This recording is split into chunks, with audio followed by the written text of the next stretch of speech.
यदि आपकी बाइबल आपके पास है तो आप मेरे साथ निकाल सकते हैं भजन 127। भजन 127 हम सब लोग इसे एक साथ पढ़ेंगे और हम सब लोग अपने स्थानों में खड़े हो जाएंगे। पेज नंबर 752 पर है BSI की बाइबल में, और मैं इसे आपके लिए पढ़ देता हूँ। परमेश्वर के वचन में इस प्रकार से लिखा हुआ है, यदि घर को यहोवा ना बनाए तो उसके बनाने वाले का परिश्रम व्यर्थ होगा। यदि नगर की रक्षा यहोवा ना करे तो रखवाले का जागना व्यर्थ ही होगा। तुम जो सवेरे उठते और देर करके विश्राम करते और दुख भरी रोटी खाते हो, यह सब तुम्हारे लिए व्यर्थ ही है, क्योंकि वह अपने प्रियों को यूं ही नींद प्रदान करता है। देखो, लड़के यहोवा के दिए हुए भाग हैं, गर्भ का फल उसकी ओर से प्रतिफल है। जैसे वीर के हाथ में तीर, वैसे ही जवानी के लड़के होते हैं। क्या ही धन्य वह पुरुष जिसने अपने तरकस को उनसे भर लिया हो। वह फाटक के पास शत्रुओं से बातें करते संकोच ना करेगा। ये जीवित परमेश्वर का जीवित वचन है। परमेश्वर अपने वचन के पढ़े और सुने जाने पर आशीष प्रदान करें। आप अपने स्थानों पर बैठ सकते हैं।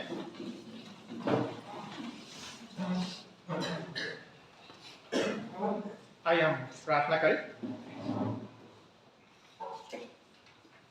परमेश्वर पिता, हम धन्यवाद करते हैं कि आपका वचन आपके लोगों के सामने पढ़ा गया।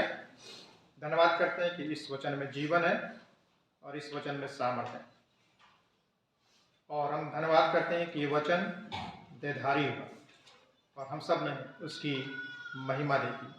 हम धन्यवाद करते हैं कि इसी वचन ने हमारे जीवन को बचाया है। जब हम इसी वचन पर ध्यान करते हैं, ये वचन हमारे जीवन में उस भूमि पर गिरने वाले बीज के समान हो सके, जो अच्छी भूमि पर गिरा और जब गिरा तो फल लाया। जब हम आपके वचन को सुनते हैं, आपका वचन हमारे जीवनों में फलों को उत्पन्न कर सके, ऐसा फल जो दिखाई दे सके, पहचाना जा सके और जिससे आपके नाम को महिमा मिल सके। आप हम सब की मदद करें जो यहाँ पर बैठे हुए हैं। हम प्रभु जी यहाँ पर जब हम बैठे हुए हैं, हम आपके भवन में जो प्रभु जी आपकी पवित्रता है, जो आपकी गंभीरता है, उसको हम समझ सके, शांतिपूर्ण ढंग से हम बैठ सके, अपने ध्यान को प्रभु जी हम आपके तरफ लगा सके और आपके वचन को प्रभु जी हम सुनने वाले हो सके। क्योंकि आपके वचन में लिखा हुआ है कि आपके आवाज़ को सुनना हमारे जीवन का सबसे बड़ा सौभाग्य होना चाहिए। बहुत सारे लोगों ने प्रभु जी आपके वचन को वचन में प्रभु जी सुना, और जब सुना उनका जीवन बदल गया। हम भी प्रभु जी आपके वचन को सुनने वाले हो सके। हम आज आप सुनना चाहते हैं प्रभु जी आपकी वाणी को। प्रार्थना को प्रभु यीशु मसीह के नाम से मांगते हैं, आमीन। यदि हम इस भजन के लेखक की बात करें तो इस भजन का लेखक सुलेमान राजा है। जब भी हम सुलेमान के बारे में सोचते हैं या सुलेमान के बारे में हम विचार करते हैं तो हमारे दिमाग में एक ख्याल आता है कि शायद सुलेमान ने सिर्फ नीति वचन को लिखा, लेकिन बाइबल बताती है कि सुलेमान ने हजारों गीतों को भी लिखा। यदि हम पहला राजा 4 अध्याय के 32 पद को देखेंगे, वहां पर हम इस बात को क्या करते हैं, पाते हैं। यदि हम आज वर्तमान में इस बात के बारे में बातचीत करें, विशेष करके जब यहूदी लोगों के जब बच्चे होते हैं, तो जब भी यहूदी लोगों के बच्चे होते हैं, चाहे वो आज की भी हम बात करें, वर्तमान की बात करें, तब वो इस भजन को धन्यवादी सभा में सुनाते हैं। यानी जब भी यहूदी लोगों के बच्चे होते हैं, इवन आज भी, तब वो इस भजन को धन्यवादी सभा में क्या करते हैं, मुंह से बोल करके सुनाते हैं। इस भजन का जो मुख्य विचार है वो इस प्रकार से है कि जो जीवन बिना परमेश्वर के है, या जिस जीवन में परमेश्वर नहीं है, परमेश्वर का स्थान नहीं है, या जिस जीवन में परमेश्वर नहीं है, उसका कोई भी महत्व नहीं है, उसका कोई भी महत्व नहीं है। यदि आपके पास धन है, यदि आपके पास एजुकेशन है, यदि आपके पास संसार की सारी वस्तुएं हैं, लेकिन यदि आपके पास परमेश्वर नहीं है, आपके जीवन का कोई भी महत्व नहीं। जब हम नए नियम की पुस्तक को पढ़ते हैं, वहां पर एक धनवान के बारे में बताया गया, जिसने अपने मन से बोला, अपने प्राण से बोला हे मेरे प्राण, तेरे पास बहुत वर्षों के लिए संपत्ति रखी। लेकिन यदि आप ध्यान दें तो उस धनवान व्यक्ति को परमेश्वर ने मूर्ख बोला। यदि आज के युग में कोई धनवान व्यक्ति है, यदि हम किसी धनवान व्यक्ति को मूर्ख बोले तो लोग या दुनिया हमें ही मूर्ख बोलेगी, क्योंकि जिसके पास पैसा है, चाहे वो कितना भी मूर्ख व्यक्ति क्यों ना हो या पढ़ा लिखा व्यक्ति ना पढ़ा लिखा व्यक्ति क्यों ना हो, लेकिन तब भी वो दुनिया की नजर में एक अच्छा व्यक्ति है, क्योंकि उसके पास क्या है, बहुत पैसे हैं। लेकिन परमेश्वर के वचन में धनवान व्यक्ति को मूर्ख बोला गया, इसलिए क्योंकि उसके पास सब कुछ था लेकिन उसके पास परमेश्वर नहीं था। ठीक उसी प्रकार से हमारे और आपके साथ भी ऐसा ही है। यदि हमारे जीवन में हमारे पास सब कुछ है, संसार की सारी वस्तुएं हैं, लेकिन यदि हमारे जीवन में परमेश्वर नहीं है, परमेश्वर का वचन नहीं है, परमेश्वर का आत्मा नहीं है, हमारा जीवन सब कुछ बेकार है। जब आप अपने जीवन से परमेश्वर को बाहर कर देते हैं, जब आप अपने जीवन से परमेश्वर को निकाल देते हैं, जब आप अपने जीवन से परमेश्वर को दूर कर देते हैं, उसके बाद आप जो कुछ भी करते हैं वो सब कुछ व्यर्थ है, सब कुछ व्यर्थ होता है। इसीलिए यदि आप ध्यान दिए होंगे तो जो व्यर्थ शब्द है इस भजन में 3 बार इस्तेमाल किया गया है। 3 बार इस भजन में व्यर्थ शब्द का इस्तेमाल किया गया है, जिसका मतलब होता है जिसका कोई मूल्य ना हो, जिसका कोई महत्व ना हो सकता है कि संसार की दृष्टि में आपके पास जो धन है, आपके पास जो संपत्ति है, या संसार की जो भी चीज आपके पास है, संसार की नजर में उसका मूल्य हो, उसका महत्व हो, लेकिन परमेश्वर की नजर में उसका कोई मूल्य नहीं है, उसका कोई महत्व नहीं है। सुलेमान ने सबोपदेशक की पुस्तक को लिखा। यह भजन सबोपदेशक की पुस्तक से एकदम विपरीत है, क्योंकि सबोपदेशक में लिखा हुआ है कि यदि जीवन में परमेश्वर का मुख्य स्थान नहीं है तो सब कुछ खाली या व्यर्थ है, और बिना परमेश्वर के कार्य, जीवन और घर का कोई महत्व नहीं है। यदि आपके जीवन में परमेश्वर नहीं है, परमेश्वर का कार्य नहीं है, तो जीवन, घर, सब कुछ व्यर्थ है। लेकिन भजन 127 हमें सिखाता है कि आप परमेश्वर की आशीष में आराम और आनंद को पा सकते हैं, क्योंकि जो कुछ आपको चाहिए होता है वो सब कुछ परमेश्वर की तरफ से आता है। इस भजन का पहला भाग हमें बताता है कि आपके कार्य में परमेश्वर की आशीष और उसका प्रबंध, और दूसरा भाग हमें बताता है आपके घर में परमेश्वर की आशीष और उसका प्रबंध। तो पहला भाग हमें बता रहा है हमारे कार्य में परमेश्वर की आशीष और उसका प्रबंध, और दूसरा भाग हमें बता रहा है परमेश्वर, हमारे घर में परमेश्वर की आशीष और उसका प्रबंध। जो शीर्षक है इस भजन का वो इस प्रकार से है, परमेश्वर की आशीषों पर निर्भर रहना। परमेश्वर की आशीषों पर निर्भर रहना। हम सब लोग चाहते हैं कि हमारे जीवन में आशीष हो। हम सांसारिक आशीषों की कामना करते हैं और हम आत्मिक आशीषों की भी अपने जीवन में क्या करते हैं, कामना करते हैं। कोई भी व्यक्ति ऐसा नहीं है जो अपने जीवन में आशीष को प्राप्त करना ना चाहे। यदि हम वचन को देखें, परमेश्वर के वचन को देखें, पूरे पुराने नियम से लेकर के नए नियम में परमेश्वर के लोगों को परमेश्वर की तरफ से या परमेश्वर के लोगों ने परमेश्वर के लोगों को क्या दिया, आशीषों को दिया। हम भी अपने जीवन में कामना करते हैं कि हमको आत्मिक आशीषें मिले और हमको भौतिक आशीष यानी सांसारिक आशीषें भी मिले, और ये अच्छी बात है, हमको कामना करनी चाहिए। लेकिन किस प्रकार से हम उन आशीषों को प्राप्त करना चाहते हैं, चाहे सांसारिक आशीषों की बात हो या आत्मिक आशीषों की प्राप्त बात हो, उसका स्रोत क्या है, उसका जरिया क्या है, वो कहां से आता है, ये सबसे महत्वपूर्ण बात है। यदि आशीषें परमेश्वर की तरफ से नहीं है, चाहे वो आत्मिक आशीषों हो या सांसारिक आशीषों हो, तो उन आशीषों का फिर हमारे जीवन में कोई मोल नहीं है, कोई महत्व नहीं है।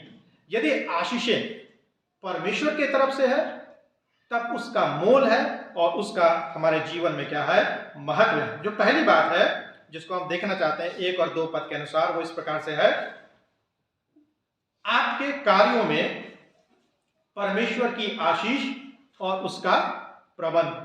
आपके कार्यों में परमेश्वर की आशीष और उसका प्रबंध, पहले और दूसरे पद के अनुसार। इसमें हम 2 बातों को देखेंगे। पहले पॉइंट में हम दो बातों को देखेंगे। जो पहली बात है वो ये है, बिना परमेश्वर के आपका कार्य व्यर्थ है। बिना परमेश्वर के आपका कार्य व्यर्थ है। पहले पद के अनुसार, पहले पद में लिखा हुआ है, यदि घर को यहोवा ना बनाए तो उसके बनाने वाले का परिश्रम व्यर्थ होगा। यदि नगर की रक्षा यहोवा ना करे तो रखवाले का जागना व्यर्थ होगा। इन पदों में जो भजनकार है वो हमें आत्मनिर्भरता के प्रति जो हमारा व्यवहार है उसके प्रति हमें सचेत करता है। कहने का यह मतलब है सामान्य भाषा में, कई दफा हम जो मनुष्य हैं हम अपने जीवन में आत्मनिर्भर हो जाते हैं। यानी आत्मनिर्भर जो व्यक्ति हो जाता है फिर उसको परमेश्वर से कुछ भी लेना देना नहीं। कौन व्यक्ति अपने जीवन में आत्मनिर्भर हो जाता है? वो व्यक्ति अपने जीवन में आत्मनिर्भर हो जाता है जो एक अच्छे पोजीशन में है, जिसके पास पैसे की कमी नहीं है, जिसके पास एजुकेशन की कमी नहीं है, जिसके पास संसार की सारी वस्तुएं हैं, उसको परमेश्वर से कुछ भी लेना देना नहीं होता। और वो भी व्यक्ति हो सकता है जिसके पास नहीं। तो दोनों व्यक्ति हो सकते हैं। कई दफा हम और आप भी जो अपने आप को विश्वासी बोलते हैं, हम अपने आप के ऊपर निर्भर हो जाते हैं। जब हम अपने आप के ऊपर निर्भर हो जाते हैं वो समय हमारे जीवन के लिए सबसे खतरनाक समय है। यदि हमको निर्भर होना ही है तो हमको परमेश्वर के ऊपर निर्भर होना है, उसके वचन के ऊपर निर्भर होना है और उसके प्रबंधों के ऊपर हमको क्या करना है? निर्भर होना है। परमेश्वर चाहता है कि हम सब अपने कार्यों में, जो भी कार्य परमेश्वर ने हमको दिए हैं, चाहे वो आत्मिक कार्य हो या सांसारिक कार्य हो, जिसमें भी हम लगे हुए हैं, परमेश्वर चाहता है कि आप अपने कार्यों में आशीष को और परिपूर्णता को क्या करें? प्राप्त करें। लेकिन ये बातें परमेश्वर से अलग होकर संभव नहीं है। परमेश्वर से अलग होकर ये बातें क्या है? संभव नहीं है। बिना परमेश्वर के आपका कार्य खाली, बेकार और व्यर्थ। तीन चीजें। बिना परमेश्वर के आपका कार्य खाली है, या दूसरे शब्दों में आपका कार्य बेकार है और आपका कार्य क्या है? व्यर्थ। दो प्रकार के कार्य, भजन और उसकी देखभाल करना। लिखा हुआ है, जब तक घर को यहोवा ना बनाए तो उसके बनाने वाले का परिश्रम व्यर्थ होगा। यह पद जो है एक भवन को बनाने के बारे में। दूसरे अर्थों में इसका क्या मतलब? यदि हम इसका अर्थ देखें, यहां पर भवन को बनाने की बातचीत हो रही है। जिस प्रकार से यह भवन बना, तो क्या वास्तव में उसी भवन को बनाने की बातचीत हो रही है या कुछ और भी बातचीत हो रही है? दूसरे अर्थों में, जिस चीज का भी हम अपने जीवन में निर्माण करते हैं, जिस चीज का भी, चाहे वो हम अपने घर का निर्माण कर रहे हो, चाहे अपने व्यापार का निर्माण कर रहे हो, चाहे हम अपनी कलीसिया का निर्माण कर रहे हो, चाहे हम अपने बाल बच्चों को एक सही शिक्षा दे रहे हैं उसका निर्माण कर रहे हो, उन सब का बनाने वाला परमेश्वर है। सबका बनाने वाला परमेश्वर। इब्रानियों 3:4 के अनुसार विशेष रूप से सुलेमान इस बात को कह रहा है, बिना परमेश्वर के किसी भी चीज की शुरुआत ना करें। बिना परमेश्वर के किसी भी चीज की क्या करें? आप शुरुआत ना करें। चाहे कोई भी कार्य क्यों ना हो, हमको परमेश्वर को स्मरण रखते हुए उन कार्यों की क्या करनी चाहिए? शुरुआत करनी चाहिए, चाहे कोई भी कार्य। नीति वचन 16 अध्याय के 3 पद में लिखा हुआ है, अपने कामों को यहोवा पर डाल दे, इससे तेरी कल्पनाएं सिद्ध होंगी। इससे तेरी कल्पनाएं सिद्ध होंगी। जीवन में जो भी प्रयास कर, किसी भी चीज की यदि आप प्रयास करते हैं, कामना करते हैं, शुरुआत से ही उसे परमेश्वर को क्या करें? आप समर्पित करें। क्योंकि यदि उसमें परमेश्वर नहीं है तब उसमें परमेश्वर की आशीष भी नहीं होगी। यदि उसमें परमेश्वर नहीं है तो उसमें परमेश्वर की आशीष भी नहीं होगी। कई दफा बहुत सारे लोगों को आपने सुना होगा कि आप हमारे लिए प्रार्थना कीजिए परमेश्वर की आशीषों के लिए। लेकिन जिन चीजों के लिए हम प्रार्थना करने के लिए बोलते हैं, उन चीजों को तो हमने पहले ही बिना परमेश्वर से मांगे ही परमेश्वर से हासिल करने का प्रयास कर लिया। अक्सर मैं एक उदाहरण देता हूं जीवन साथी चुनने के बारे में। हम क्या करते हैं? जीवन साथी का चुनाव कर लेते हैं और बोलते हैं कि परमेश्वर तेरी इच्छा क्या है। परमेश्वर की इच्छा क्या भैया, आपने तो अपनी इच्छा पहले ही प्रकट कर दी। ठीक है, आपने तो अपनी इच्छा से क्या कर लिया, जीवन साथी का चुनाव कर लिया। अब आप परमेश्वर की इच्छा जानना चाह रहे हैं, परमेश्वर अपनी इच्छा को कैसे प्रकट करेगा। यदि आपको परमेश्वर की इच्छा जाननी है जीवन साथी के चुनाव के लिए, तो आपको पहले से परमेश्वर से प्रार्थना करनी होगी कि परमेश्वर आपकी इच्छा क्या है। आपने क्या किया, जवान लोग क्या करते हैं, एक लड़का को देखा, लड़के ने एक लड़की को देखा, लड़की ने एक लड़के को देखा, पसंद कर लिया, बोला परमेश्वर तेरी इच्छा यही। ऐसी इच्छा परमेश्वर नहीं देता है। परमेश्वर की इच्छा को जानना बहुत जरूरी है। तो जीवन में चाहे आप अपने बच्चों को पढ़ाने की बात हो, अपने बच्चों को एक अच्छे भविष्य को देने की बात हो, चाहे कलीसिया स्थापना की बात हो, चाहे एक किसी भी चीज की आप शुरुआत करें, चाहे आप सांसारिक चीज को ले या आत्मिक चीज को ले, उस शुरुआत में आप परमेश्वर को ध्यान में रखें, परमेश्वर को स्मरण करते हुए उस कार्य की क्या करें, शुरुआत करें। यदि इसमें परमेश्वर होगा तो उसमें अवश्य है कि परमेश्वर की आशीष भी होगी। कई दफा परमेश्वर की आशीष नहीं होती, उसका कारण ये होता है क्योंकि हमने परमेश्वर को स्थान ही नहीं दिया। यदि आप परमेश्वर को स्थान नहीं देंगे तो कैसे उसमें आप परमेश्वर की आशीष को ढूंढेंगे। लिखा हुआ पहले पद के दूसरे भाग में, यदि नगर की रक्षा यहोवा ना करे तो रखवाले का जागना व्यर्थ होगा। यदि आप अपने कार्यों में परमेश्वर की आशीष और उसका प्रबंध चाहते हैं, तब ना सिर्फ आपको परमेश्वर के साथ शुरुआत करनी होगी, बल्कि निरंतर परमेश्वर के साथ चलते रहना होगा। सिर्फ परमेश्वर के साथ शुरुआत नहीं करनी। कई दफा हम क्या करते हैं अपने कार्यों में, हमने प्रार्थना करा लिया, परमेश्वर को ध्यान में रख लिया, परमेश्वर को स्मरण कर लिया, अपने कार्य की शुरुआत कर ली, लेकिन जैसे जैसे हम अपने कार्य में आगे बढ़ते हैं, हम परमेश्वर को नजरअंदाज कर देते हैं।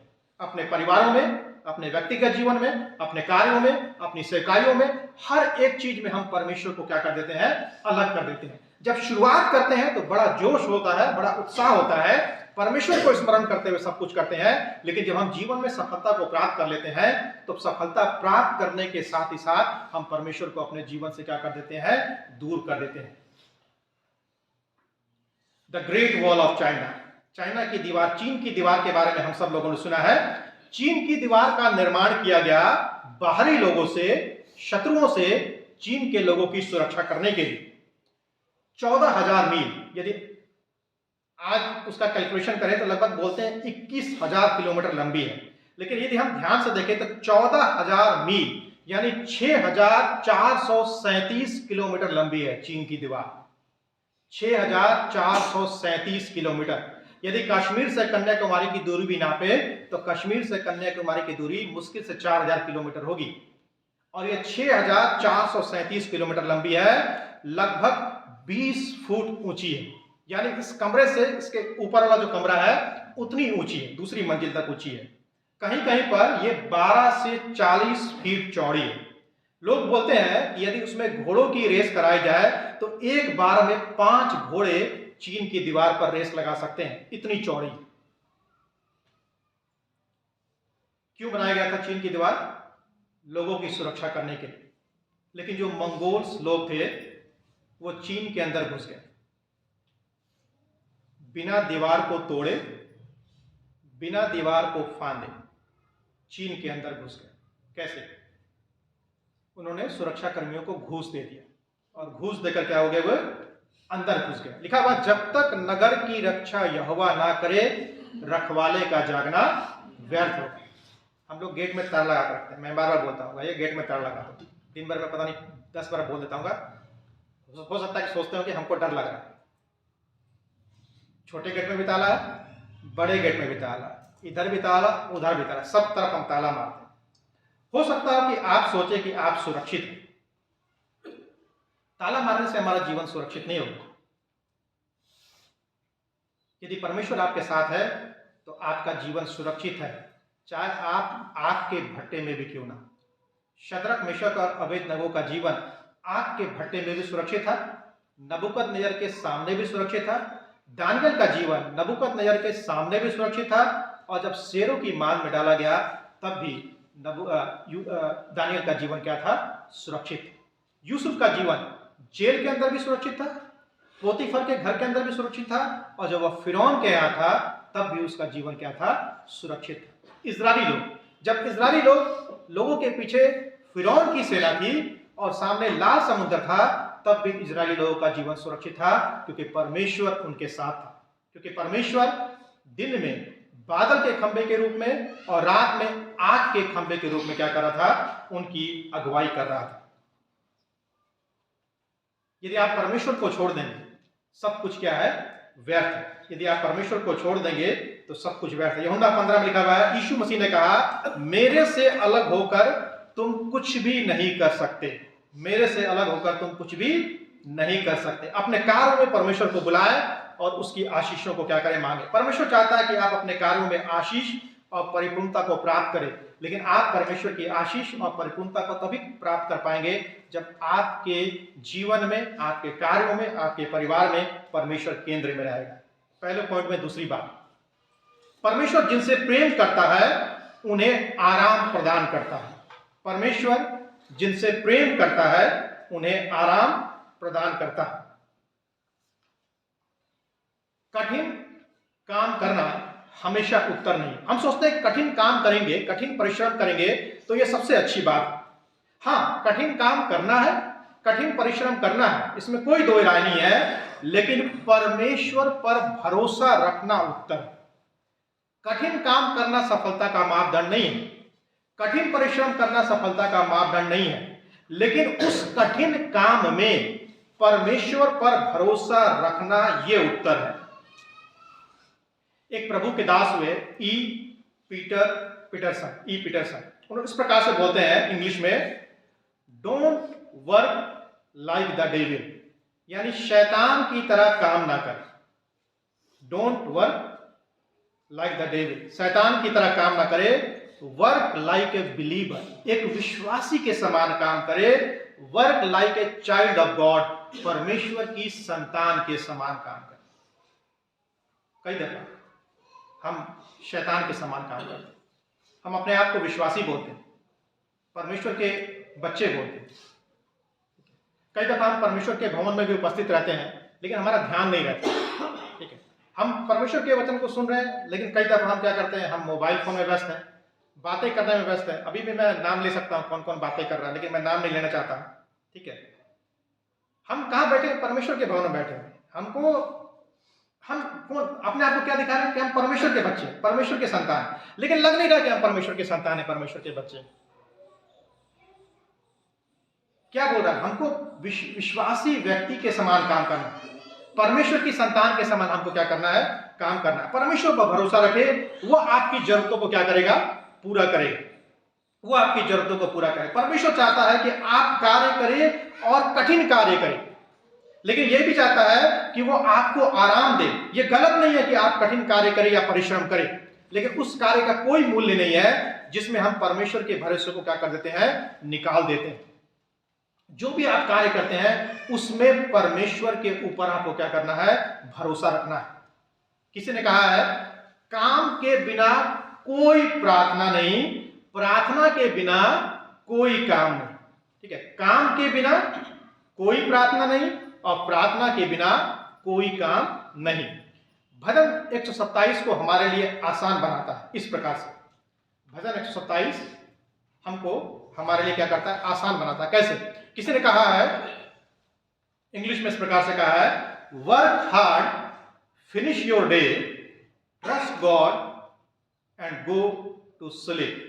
यानी कठिन परिश्रम करे, अपने कार्य को आज समाप्त करे, परमेश्वर पर भरोसा रखे और आराम करे। यदि एक शब्दों में बोला जाए, सामान्य शब्दों में बोला जाए, आप परमेश्वर पर भरोसा रखें अपने कार्यों के लिए, अपने जीवन के लिए, अपनी सेवकाई के लिए और किसी भी बात के लिए। दूसरी बात, आपके घर में परमेश्वर की आशीष और उसका प्रबंध। उससे पहले हमने देखा आपके कार्यों में परमेश्वर की आशीष और उसका प्रबंध। अब हम देखेंगे आपके घर में परमेश्वर की आशीष और उसका प्रबंध। आपके घर में परमेश्वर की आशीष और उसका प्रबंध 3 से 5 पद के अनुसार। इसमें 3 बातें हैं, 3 से 5 पद में। जो पहली बात है वो है, बच्चे परमेश्वर की तरफ से एक दान, बच्चे परमेश्वर की तरफ से एक दान। 3 पद में लिखा हुआ है, देखो लड़के यहोवा के दिए हुए भाग हैं, गर्भ का फल उसकी ओर से प्रतिफल। तो बच्चे परमेश्वर की तरफ से क्या है, एक दान। जिस प्रकार से आप सारी बातों के लिए, उसी प्रकार से बच्चों के लिए भी आपको परमेश्वर के ऊपर निर्भर रहना चाहिए। उसी प्रकार से आपको बच्चों के लिए भी परमेश्वर के ऊपर क्या करना चाहिए, निर्भर रहना चाहिए। परमेश्वर ने हम दोनों को संतान की आशीष नहीं दी है, तो बहुत सारे लोग आए प्रार्थना करने की कि आपके लिए हम प्रार्थना करेंगे। हमने कहा ठीक है, प्रार्थना कर दीजिए। एक महिला आई, हम लोग देहरादून में थे, तो जो महिला आई वो महिला बहुत धार्मिक महिला थी, और कमरे में थे हम सब लोग, प्रार्थना कर रहे हैं, बच्चे गिरने लगे, कोई चिल्लाने लगा, कोई कुछ करने लगा। ऐसा लगा कि सारे बच्चे क्या हो गए, एकदम से परिवर्तित हो गए। ठीक है, तो कभी कभी ऐसा होता है कि जब प्रार्थना दुआ होते हैं हम बड़े धार्मिक हो जाते हैं। ठीक है, हम गिरने लग जाते हैं, हाथ उठाने लग जाते हैं, सब गाने लगते हैं। वो महिला हमारे घर में आई, बोला कि हम आपकी पत्नी के लिए प्रार्थना करते हैं और अगले साल बच्चा होगा। मैंने ठीक है, ये कौन डिसाइड करेगा कि अगले साल बच्चा होगा? आप डिसाइड करेंगे, परमेश्वर डिसाइड करेगा। तो बोले ठीक है, पेट पर आके प्रार्थना कर दिया। 1 साल के बाद खबर मिली कि वो महिला सिगरेट पीने लगी, महिला दारू पीने लगी। कौन महिला? जिसने ये भविष्यवाणी की कि आपको क्या होगा, बच्चे होंगे। ठीक है, ये परमेश्वर की आशीष है। परमेश्वर यदि संतान दे रहा है तब भी परमेश्वर की आशीष है।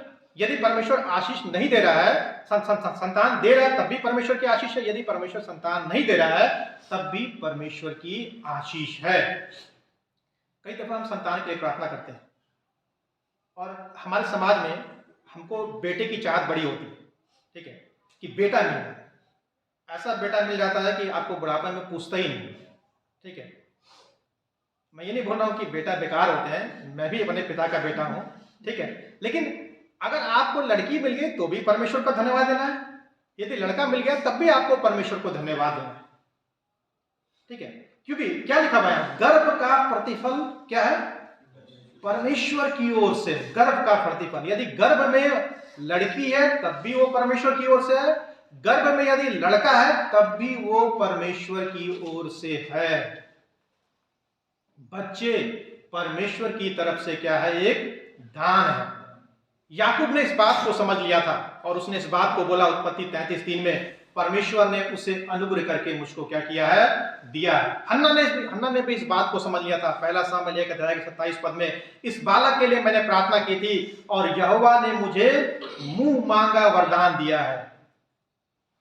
बहुत दफा जो माता पिता होते हैं बच्चों को आशीष के बजाय बोझ समझते हैं। बहुत सारे माता पिता, विशेष करके यदि घर में लड़की पैदा हो जाए तो और समस्या हो जाती है। हमारी संस्कृति में लड़की पैदा होने का मतलब LIC हो गया, जीवन बीमा।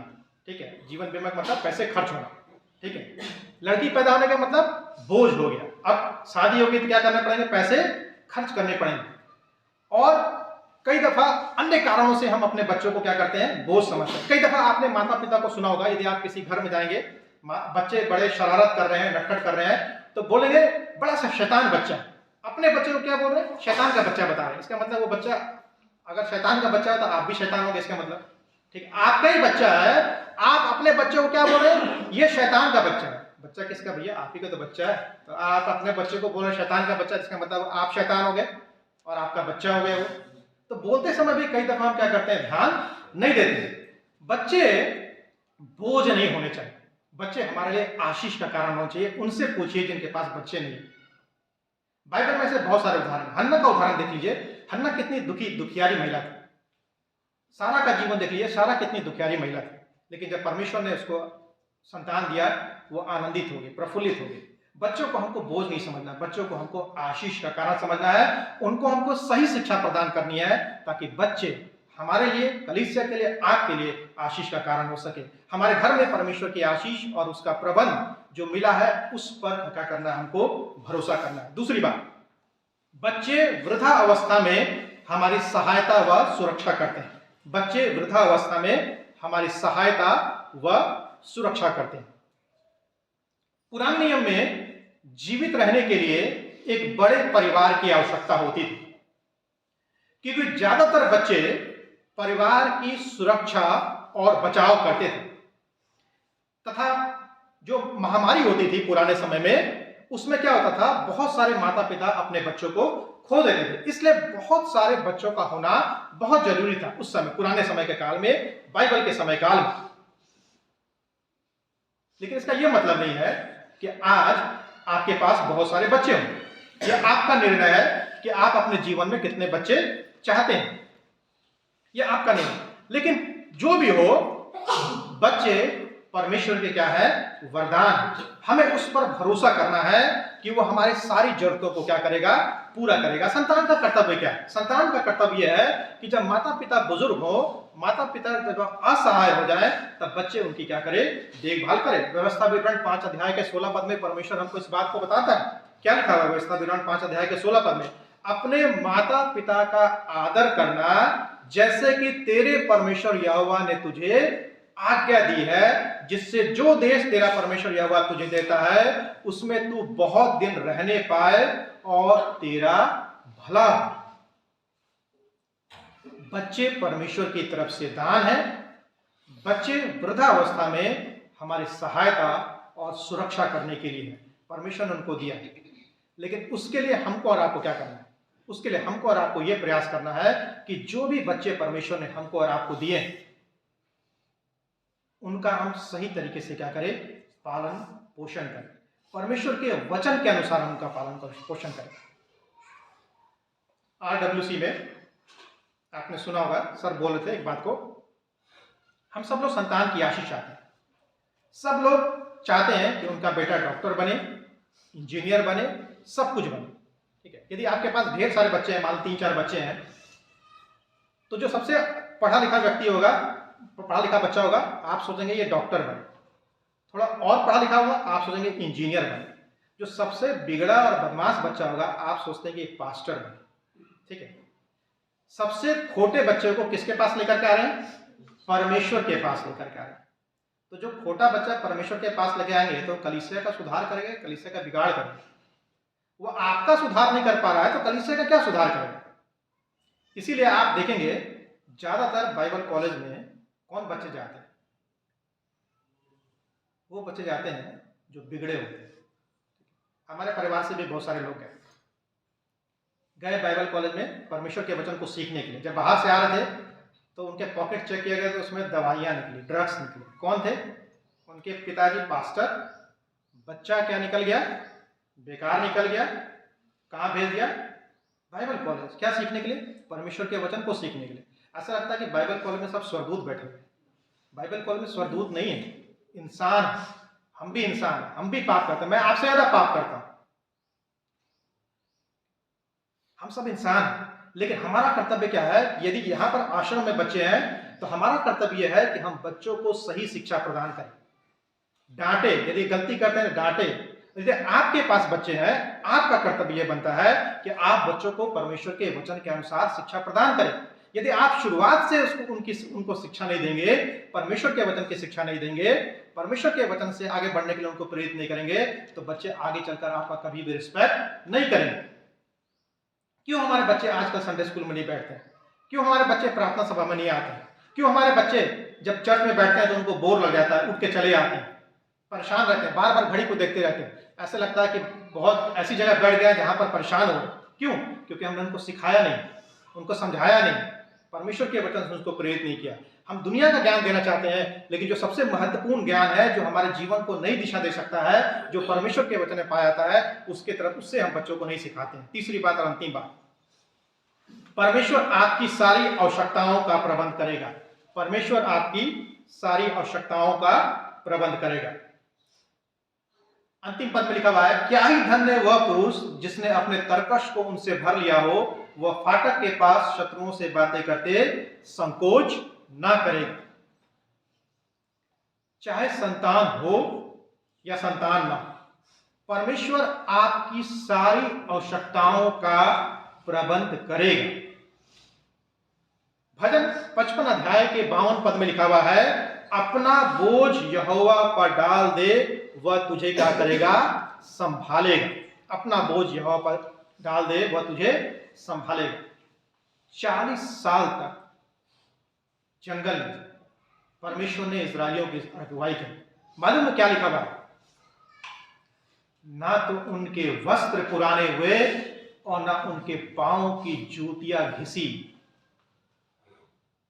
रिबॉक का भी जूता खरीदेंगे ना 10,000 का, तब भी 1 साल में उसका सोल घिस जाएगा। यदि किसी ब्रांडेड कंपनी का भी आप शर्ट खरीदेंगे, 1 साल में उसके कपड़े क्या हो जाएंगे, कलर क्या हो जाएंगे, फेड हो जाएंगे। लेकिन परमेश्वर ने 40 साल तक ना तो वस्त्रों को पुराने होने दिया, ना तो पांव की जूतियों को घिसने दिया। कौन है ऐसा परमेश्वर? हमारा परमेश्वर। उस पर भरोसा रखना है, उसके प्रबंधों पर क्या रखना है, हमको भरोसा रखना है। परमेश्वर उपाय 40 साल तक परमेश्वर ने जंगल में अपने लोगों के लिए प्रबंध किया। क्या वो परमेश्वर हमारे और आपके प्रबंधों को पूरा नहीं कर सकता? क्यों नहीं पूरा कर सकता? यदि हम उस पर भरोसा रखेंगे तो परमेश्वर अवश्य हमारे और आपके प्रबंधों को भी क्या करेगा, पूरा करेगा। हमारे माता पिता ऐसे जगह रहते हैं, सुनसान जगह तो नहीं बोलेंगे, लेकिन बड़ा सा कैंपस है, इतना ही बड़ा कैंपस है, लगभग इससे थोड़ा सा छोटा होगा, 19-20 होगा। 14 फ्लैट बने हुए इसमें। 14 फ्लैट में सिर्फ 3 परिवार रहते हैं। फिर भी परमेश्वर उनको संभालता है, उनकी आवश्यकताओं और उनकी जरूरतों को क्या करता है, पूरा करता है। क्यों? क्योंकि हमको किस पर निर्भर रहना है? परमेश्वर पर निर्भर रहना है, उसके प्रबंधों पर निर्भर रहना है। मैंने आपको एक उदाहरण दिया था, इंग्लैंड में एक ऑर्फनेज चलता था। तो एक दिन ऑर्फनेज में खाने के लिए नहीं था, उस अनाथ आश्रम में खाने के लिए नहीं था। तो जो वहां का इंचार्ज थे उनको बताया गया, उन्होंने बोला कोई बात नहीं, परमेश्वर उपाय करेगा, परमेश्वर प्रबंध करेगा। उन्होंने बोला खाने की घंटी बजाओ, खाने की घंटी बज गई। उन्होंने बोला सबको बुलाओ, सारे बच्चे आ गए, सारे बच्चे बैठ गए। उन्होंने बोला प्लेट लगा दो, प्लेटें लग गई, थालियां ग्लास लग गए, सब कुछ लग गया। हो सकता है कि मनुष्य थे, सब लोग सोच रहे आज तो सर का दिमाग खराब हो गया, ठीक है, सठिया गए हैं, पागल हो गए, खाना है ही नहीं, खाम का घंटी बजा दिया, ठीक है, और सबको बुला लिया, अब खाने की प्रार्थना कराएंगे, खाना तो है ही नहीं। सब आ गए, खाने की प्रार्थना हुई। खाने की प्रार्थना के बाद जैसे ही आमीन बोला गया, सामने बाहर एक ट्रक आकर रुकता है, उससे एक व्यक्ति उतरता है। वो व्यक्ति बोलता है एक मीटिंग होने वाली थी, लेकिन वो मीटिंग कैंसिल हो गई और सारा भोजन यहाँ के बच्चों के लिए भेजा गया। परमेश्वर जो है उपाय करने वाला परमेश्वर, प्रबंध करने वाला परमेश्वर है। हमको उसके ऊपर भरोसा रखना है। यदि आपने उसको चख लिया, देखा ना, चख कर देखो यहोवा कैसा भला। हमने चखा ही नहीं। जब आप चखा ही नहीं है परमेश्वर को, तो कैसे परमेश्वर आपके लिए प्रबंध करेगा? परमेश्वर उसी व्यक्ति के लिए प्रबंध करेगा जिसने परमेश्वर को चखा है, जिसने परमेश्वर पर भरोसा रखना सीख लिया है। यदि आपने परमेश्वर पर भरोसा रखना नहीं सीखा है, आपने परमेश्वर को नहीं चखा है, आपने परमेश्वर को नहीं जाना है, परमेश्वर आपके लिए कैसे प्रबंध करेगा? जो भी प्रबंध हो उसको परमेश्वर के पास लाना है। नए नियम के समय काल में जब प्रभु यीशु मसीह ने भीड़ को देखा, प्रभु यीशु मसीह ने अपने चेलों से बोला इनके लिए खाने का क्या करो, प्रबंध करो। चेलों ने क्या बोला? चेले सब अपना अपना पर्स देखने लगे, बोले कि आज तो हम लोग का पैसा खर्च हो गया, ठीक है। यहूदा इस्करियोती सोच रहा है आज तो गए काम से, सारा बटुआ क्या हो जाएगा, आज तो खाली हो जाएगा। क्योंकि किसी ने बोला 200 दिनार की रोटी भी इनके लिए पर्याप्त नहीं होगी। 1 दिनार का मतलब है 1 दिन का भोजन का प्रबंध करना। 1 दिनार से 5000 लोग थे, सिर्फ पुरुषों की गिनती थी। जब 5 रोटी और 2 मछली के बारे में प्रभु यीशु मसीह को बताया गया, फिलिप्पुस ने बोला ये क्या होगा, इससे तो अगर हम अपने शब्दों में बोले ये तो मेरे लिए भी नहीं होगा, ठीक है, यही कहने वाला। तो बोल रहा है कि इससे क्या है, तो कुछ नहीं है। लेकिन प्रभु यीशु मसीह को मालूम था प्रबंध कौन करेगा, परमेश्वर पर प्रबंध करेगा। प्रभु यीशु मसीह किसके पर भरोसा रखा? परमेश्वर पर भरोसा रखा, परमेश्वर के प्रबंधों पर भरोसा रखा। और क्या हुआ? 5000 लोगों ने खाना खाया और 12 टोकरे क्या हो गए, बच गए। जो भी आपके पास है आप उसको परमेश्वर के पास लेकर के आए, परमेश्वर आपके लिए प्रबंध करेगा, परमेश्वर आपके लिए उपाय करेगा, क्योंकि वह चाहता है कि हम उसकी आशीषों में आराम करना सीखे। अंत में हम क्या सीखते हैं?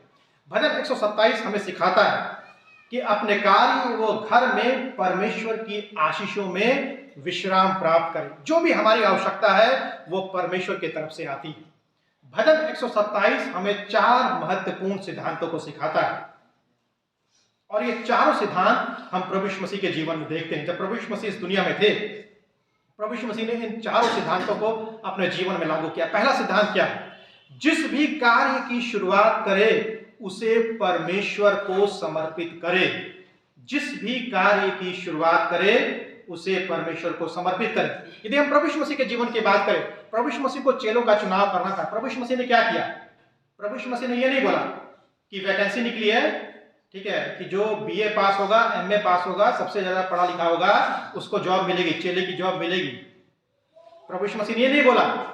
प्रभु यीशु मसीह ने क्या किया गया? लिखा हुआ वचन में कि प्रभु यीशु मसीह पहाड़ पर गया, पूरी रात प्रार्थना किया, पूरी रात प्रार्थना किया और परमेश्वर को समर्पित किया।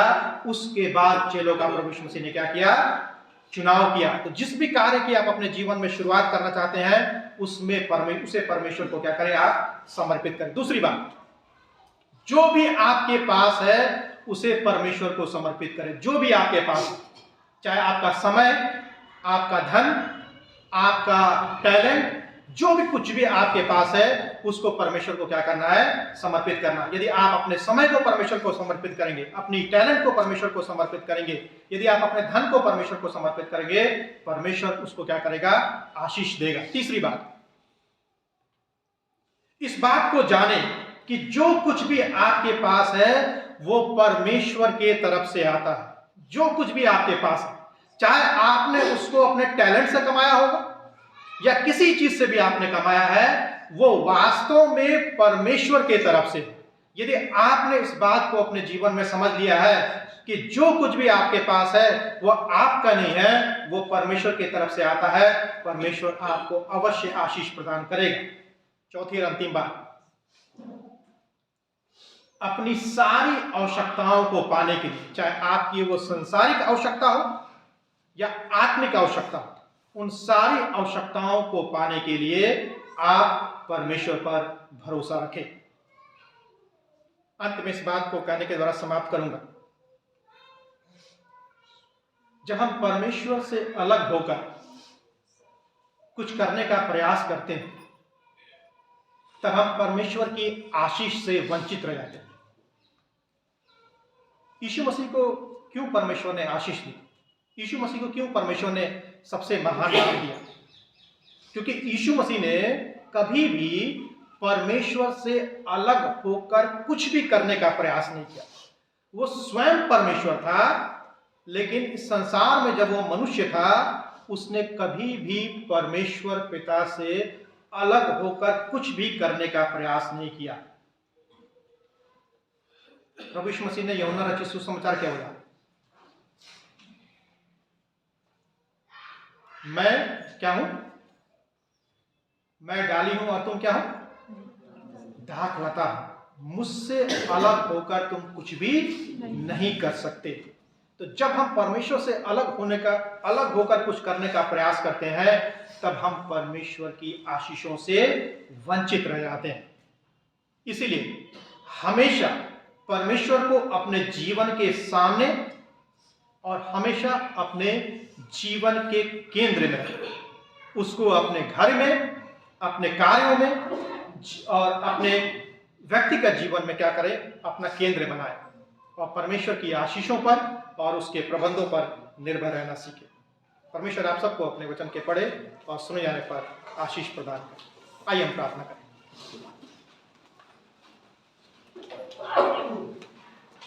परमेश्वर पिता, हम धन्यवाद करते हैं आपके वचन के लिए। धन्यवाद करते हैं कि आपके वचन से हमने इस बात को सीखा कि हमें आपकी आशीषों के ऊपर निर्भर रहना है, चाहे वो कार्य की बात हो या घर के प्रबंधों की बात हो। होने दीजिए कि हम अपने कार्यों में, अपने घरों में और जो प्रबंध है उसके लिए हम आपकी आशीषों के ऊपर निर्भर रहने वाले हैं। हम इस बात को समझें कि आपसे अलग होकर हम कुछ भी नहीं कर सकते।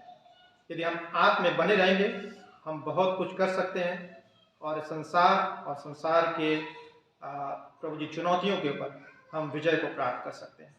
हम धन्यवाद करते हैं कि यीशु मसीह हमारा सबसे बड़ा उदाहरण है। जब वो इस पृथ्वी पर था तो उसने आपको स्मरण करके सारे कार्य को किया, इसलिए वो जीवन में सफल हो। होने दीजिए कि हम भी अपने जीवन में आपको स्मरण करते हुए सारे कार्य को करें, ताकि हम असफलता को नहीं लेकिन सफलता को प्राप्त कर सके और वो सफलता हम आपको समर्पित कर सके। प्रार्थना को प्रभु यीशु मसीह के नाम से मांगते हैं। आमीन।